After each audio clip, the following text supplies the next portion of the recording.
Good morning, everyone. I'm Sarah Anjanila. I'm going to decide a poem of nature.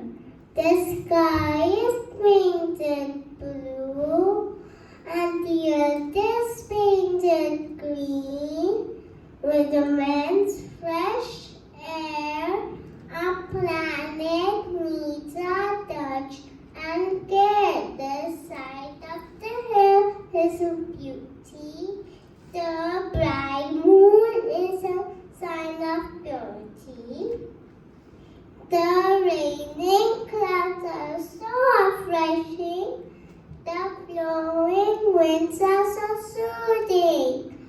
A roaring of ocean has a reason.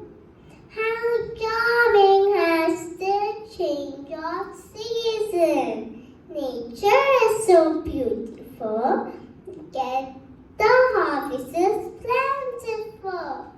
Nature gives us what we need, a true friend indeed. Grow more trees and make our earth green.